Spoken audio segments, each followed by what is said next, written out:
Rita, Deu? tá Estão me conseguindo? ouvindo? Beleza. Isso. Estão me ouvindo bem? Bom dia a todas. Renata, eu agradeço muito o convite. Para mim é uma novidade, eu não tenho muita habilidade com tecnologia, então espero que eu consiga dizer algumas coisas nesse suporte sem ser muito chata e sem ser muito acadêmica também, né? É um prazer te encontrar a Thaís, né? Conhecer a Thaís, né? Um prazer te conhecer também. Uh, Queria cumprimentar a Maria Rita, da UFSC. Eu tenho uma paixão especial pela UFSC, porque eu venho da UFSC, né? Embora eu more em Porto Alegre. Então, o que eu pensei para hoje, né? Diante daquelas coisas que tu me falou, do texto da Audre Lorde, da questão do tesão, eu me lembrei que tem um artigo meu que está para sair agora, quer dizer, estava para sair, né? Antes da pandemia, nós fizemos um colóquio aqui na URGS, em Porto Alegre, no ano passado, de literatura comparada, e na época eu estava discutindo justamente a relação da escrita das mulheres com o suporte antologia, que é uma coisa que eu gosto muito, porque é plural, porque é variado, e porque não tem tanto essas questões de academia, de certa regularidade. Na verdade, a antologia é sempre irregular e surpreendente até nas suas misturas, né? E eu estava discutindo isso e eu venho de um... Eu me controlo o tempo, tá? Eu sou meio prolixa, assim. Aí faz um sinalzinho para parar, que daí eu paro, tá? Eu venho de um pós-doc em Portugal e na época lá que eu estava lá, eu conheci uma antologia de poesia erótica da Maria Teresa Horta. A Maria Teresa Horta é uma escritora já bem antiga, ela é da segunda onda ela é situada sempre dentro da segunda onda do feminismo, né? E ela é uma das Marias que escreveu um livro muito famoso em Portugal, da época da ditadura, que chama Novas Cartas Portuguesas. Esse livro é escrito pela Maria Isabel Ribeiro, Barreno, desculpa, Maria Isabel Barreno, Maria Teresa Horta e Maria Velho da Costa. Foi conhecido como o livro das Três Marias e foi uma, uma revolução na escrita de mulheres em Portugal em 1972, no meio da ditadura, né? E elas foram presas, elas foram processadas, foi um escândalo, muita gente de fora se meteu, até na época ah, algumas pessoas famosas, conhecidas, feministas conhecidas, enfim, de fora de Portugal também, mandaram cartas, foi um escândalo literário e hoje em dia a Luísa Amaral, que é uma estudiosa desse trabalho, tem até um site maravilhoso sobre as novas cartas portuguesas, ela fala que é o grande livro da literatura portuguesa do século XX. Ela considera esse livro, né? Na época, elas escreveram a seis mãos, as três escreveram as cartas, né, baseado em outras cartas da Soror Mariana Alcoforado, né? E elas escreveram as cartas, eram coisas muito variadas, fracionadas também, e até hoje a gente não sabe bem quem escreveu o quê. Elas nunca confessaram que parte era de cada uma. Mas a Maria Teresa Horta, ela tem uma vida literária para fora das novas cartas, embora ela tenha ficado famosa por isso também. Todas as três, né? A Isabel Barreno também, a Maria Velha da Costa também, são escritoras conhecidas, já antigas em Portugal, respeitadíssimas. Elas têm uma vida literária paralela com outras obras e agora, no final da vida, 2012, final da vida, modo de dizer, né? Não quero que ela morra, mas enfim, a mais velhinha, em 2012 ela publicou esse antologia de poesia erótica, As Palavras do Corpo. E foi bem quando eu estava lá, quando eu cheguei logo depois. E, bom, o que me chamou a atenção, né? As Palavras do Corpo, essa antologia de poesia erótica, ela trouxe foi uma antologia mesmo, retirada da própria obra, e ela então se deu conta que durante a vida dela toda ela tinha escrito poesia erótica, só que ela nunca tinha chamado isso de erótico e nem de tinha sob essa rubrica, né, de poesia erótica, tinha conseguido elaborar esse conjunto. E foi assim também outro choque, né? Que a sociedade portuguesa ela tem umas tensões, né? Então, assim, causou um certo frisson e também uma certa crítica, porque todo mundo achou que ela estava tentando tirar vantagem do mercado, que na época era, né, era relevante para a poesia erótica, tinha abertura para isso, estava vendendo, que ela queria vender livros, e é óbvio que ela queria também, né? Mas, assim, foi uma crítica que ela recebeu. E esse livro me chamou a atenção, eu li quando estava lá, e aqui, no ano passado, eu resolvi escrever um artiguinho falando disso, de como ela pegou da própria obra alguns poemas que ela considerou eróticos, juntou tudo num livro único, escreveu outros, enfim, criou uma unidade a partir disso. Por que eu resolvi chamar isso aqui hoje? Porque eu, pensando contigo, pensando nas coisas que vocês colocaram, né, eu chamei de erotismo e repetição em As Palavras do Corpo, de Maria Teresa Horta, é o título do artigo, né? Por que eu chamei de erotismo e repetição? Porque, assim, pela própria lógica da performance erótica, do saber erótico, da prática erótica, né, da sexualidade, digamos assim, a tônica é repetição, né?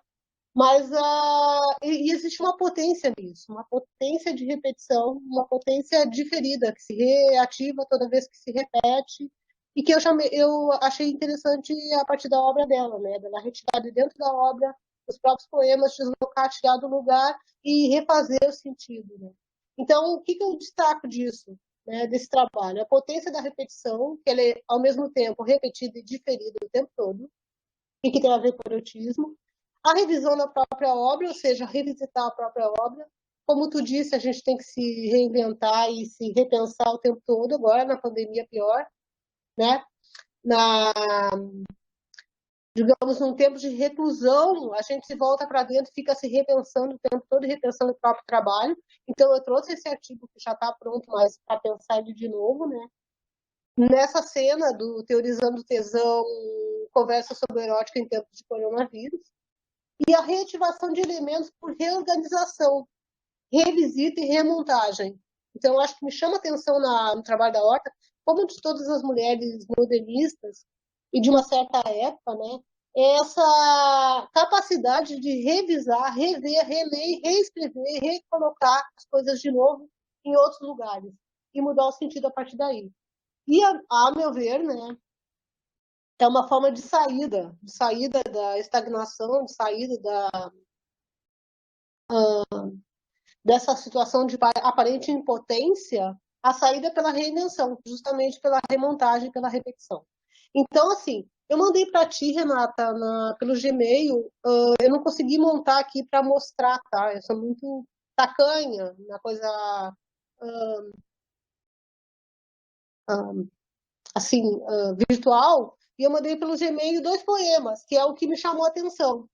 Ela abre o livro com um poema que chama Delírio, e ela encerra o livro, é o penúltimo poema, com um poema que se chama Propósito.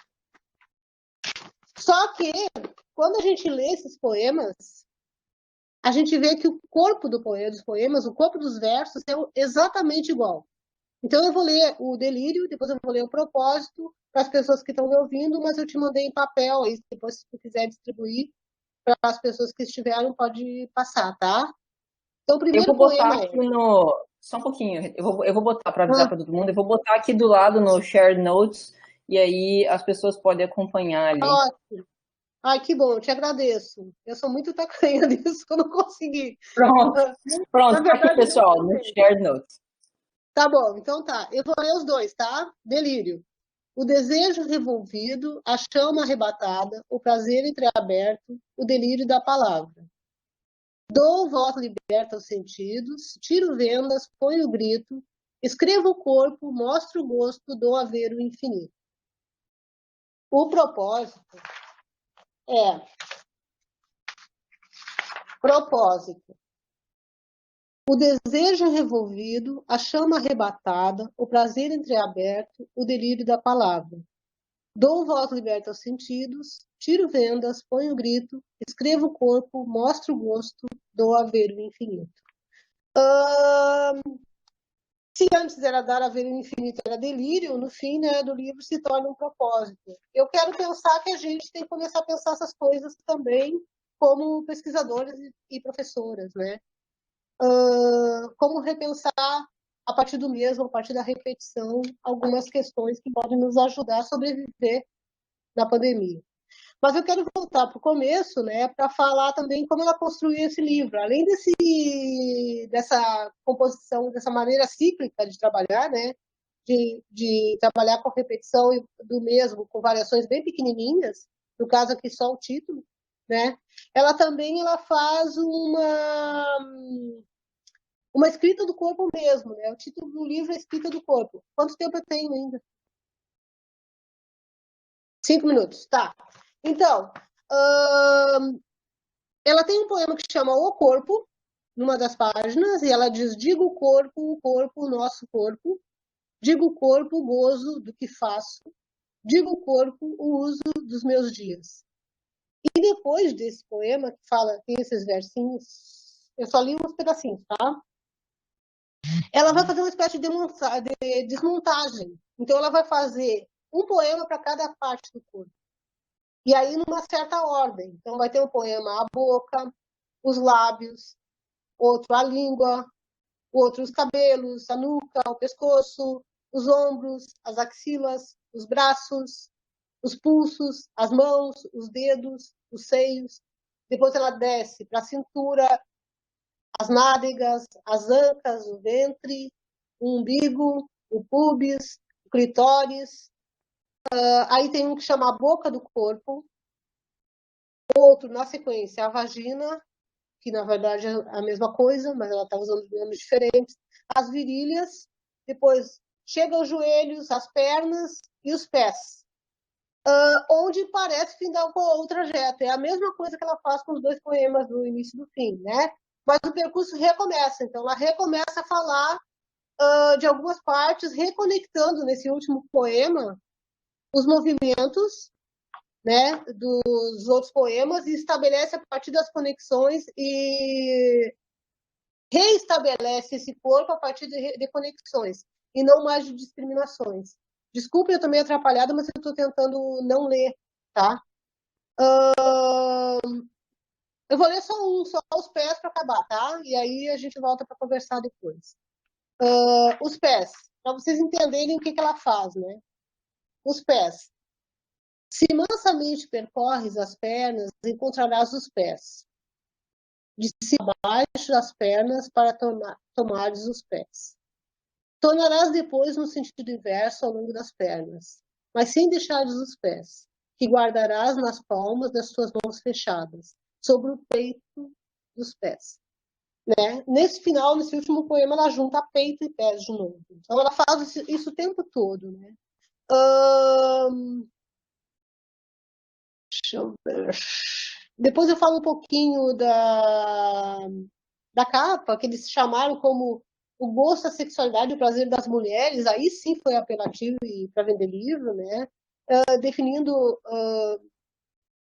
uma coisa meio voyeurística e mais para sexualização, e quando, na verdade, o que eu vejo na Maria Teresa da Horta é um trabalho muito forte com a linguagem também, não só dizer esse corpo, construir esse corpo como sentido, como sensações, como desejo, né? Mas também pensar como as palavras do corpo, né? As palavras do corpo é o título do livro. Então, assim, eu vejo um trabalho, aquilo que você falou, um investimento também no próprio fazer, né? Nesse dizer. Deixa eu ver como eu consigo mais.